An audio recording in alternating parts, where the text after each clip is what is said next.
धर्म, कर्म, विधि विधान और ज्योतिष की सटीक जानकारी पाने के लिए YouTube चैनल जीवन दर्पण को सब्सक्राइब करें और हाँ, अपडेट रहने के लिए बेल आइकन दबाना ना भूलें।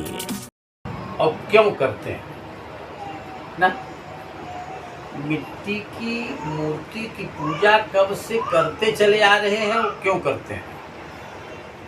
जैसे शिव और पार्वती के यहाँ बेटे के रूप में कार्तिकेय का जन्म तो हुआ ही था, लेकिन कार्तिकेय जन्म के बाद भी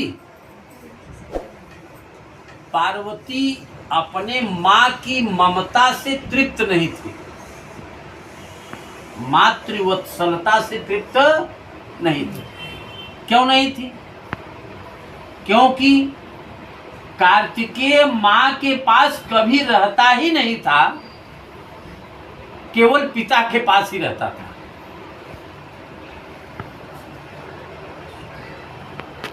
तो माँ पार्वती की वत्सलता जगी, वत्सलता जागृत हुई, लेकिन कामदेव की पत्नी रति ने श्राप दे दिया था कि तुम्हारी पेट से कोई संतान नहीं होगा। ऐसा श्राप पार्वती को कामदेव की पत्नी रति ने दिया था। जब पार्वती की शादी शिव के साथ नहीं हुई थी तभी दी थी, लेकिन अपनी वत्सलता की प्यास को बुझाने के लिए माँ पार्वती ने फिर अपने नारी शक्ति के माध्यम से स्नान कर रही थी और स्नान करते करते उसके पास उपटन था। समझ रहे हैं? कहीं कहीं ऐसी स्थिति आती है कि पार्वती माँ अपने मैल से गणेश को पैदा किया। कहीं कहीं ऐसा आता है कि उपटन से बेटे का स्वरूप बना करके, कहीं कहीं आता है कि मिट्टी से बना करके उसमें प्राण फूके। तो वही हम आप करते हैं, मिट्टी का पुतला बना करके अपने जीवन में संतान में वत्सलता की पूर्ति करने के लिए, सुख समृद्धि प्राप्त करने के लिए इस मिट्टी के बने हुए स्वरूप की पूजा हम आप आए दिनों करते चले आ रहे हैं। लेकिन इस वर्ष क्या संयोग है? इस वर्ष का संयोग बहुत विलक्षण है। अभी आज भी नवभारत पेपर में निकला है मेरा, कल भी नवभारत टाइम्स में निकला था कि 6 ग्रहों का महासंयोग बन रहा है गणपति के प्रतिष्ठापन में। ये 6 ग्रह कौन कौन से हैं? सबसे पहले तो ये जान लेना चाहिए कि आज शुक्रवार का दिन है,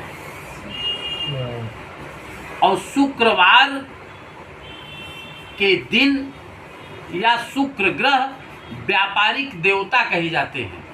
शुक्र की महादशा अगर हमारे आपके जीवन में आ जाए ना तो चांदी ही चांदी है। लोग कहते हैं ना चांदी ही चांदी, बहुत बढ़िया व्यापार चलता है। शुक्र ग्रह व्यापार को बढ़ाने वाला होता है। वह शुक्र ग्रह तुला राशि में बैठ करके मालव्य योग बना रहा है, यानी व्यापारियों के लिए इतना लाभकारी है यह गणपति का प्रतिष्ठापन कि जिसका कुछ कहा नहीं जा सकता। समझ रहे हैं? और बुध ग्रह बुद्धि का कारक है। अगर हमारे आपके पास बुद्धि नहीं है तो व्यापार ठीक नहीं होने वाला है। और वह बुध ग्रह कन्या राशि में बैठ करके महापुरुष योग बना रहा है, महापुरुष योग बना रहा है। और राहु ग्रह जो है वो वृषभ राशि में बैठ करके उच्चाभिलाषी बना रहा है। उच्चाभिलाषी माने हर व्यक्ति की ऊंची सोच होनी चाहिए ना। कि हमको आज ये करना है, कल ये करना है। आज मैंने 100 रुपये कमाया तो कल मुझको 110 रुपये कमाना चाहिए या 105 रुपये कमाना चाहिए। ऊंची सोच नहीं रखेंगे तो आगे बढ़ेंगे कैसे? तो ऊंची सोच रखने की क्षमता राहु पैदा करता है। और उन सब को हैंडल करने वाला कौन स्थिति है जानते हैं? सेना नायक मंगल ग्रह उसको हैंडल कर रहे हैं। मंगल ग्रह सेनापति कहा जाता है। तो मंगल ग्रह आपको उत्तेजित करेगा कि आप ये काम करो। जैसे सेनापति, सेना हमारे आपके पास बहुत है, लेकिन अगर सेनापति ये नहीं कहेगा कि यहाँ चढ़ाई करना है तो हम आप कैसे काम करेंगे? तो इस वर्ष की गणपति प्रतिष्ठापन में बहुत अच्छा संयोग ये है कि हस्त चित्रा नक्षत्र और स्वाति नक्षत्र दोनों का कॉम्बिनेशन है। और इन कॉम्बिनेशन में यदि शुक्रवार का दिन पड़ता है तो रवियोग क्रिएट हो जाता है। तो रवियोग का मतलब ये होता है कि सूर्य जब उदय रहते हैं तो हाइड्रोजन बल्ब भी जला देते हैं तो भी वह 0 पावर का हो जाता है। माने इस महागणपति के प्रतिष्ठापन में यदि सूर्य योग रवि योग है, इस रवि योग में थोड़ा भी समय हम आप दे देते हैं पूजन में, हमारे आपके लिए विशेष लाभकारी माना जाता है। और ये गणपति के स्वरूप का ये जो स्वरूप है, ये केवल देखने मात्र से हमको आपको पूजा करने का फल मिलता है। देखने मात्र से हमको आपको पूजा करने का फल मिलता है। और उन्हीं की प्रतिमूर्ति ये जो छोटी सी यहाँ नीचे बनाई गई है, तो इन्हीं की पूजा हम इसमें करते। इनका केवल दर्शन करने मात्र से हमको आपको सुख समृद्धि वैभव व्यापार की वृद्धि, अगर इस गणपति में यम यम चिंतयति कामम तम तम प्राप्नोति निश्चितम, जो जिस कामना से गणपति गजानन का जैसे पूजन में सहमति करता है, पूजन में मेल करता है, पूजन में प्रवेश करता है, पूजन करता है। विद्यार्थी यदि पूजा करता है तो बुध के द्वारा ज्ञान की प्राप्ति होती है। पुरुष या यदि महिला विवाह के योग्य है तो पति या पत्नी की कामना करके अगर गणेश की पूजा करते हैं तो निश्चित ही शुक्र ग्रह प्रबल है, संयोग बनाएगा, अनुकूल जीवन साथी निश्चित दिलाएगा।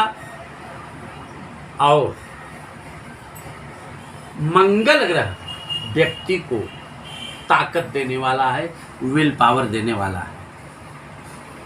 तो इस प्रकार से यम यम चिंतयति कामम तम तम प्राप्नोति निश्चितम, जिस कामना से हम आप इनकी पूजा करेंगे, निश्चित गणपति गजानन हमारी आपकी पूजा का फल प्रदान करेंगे।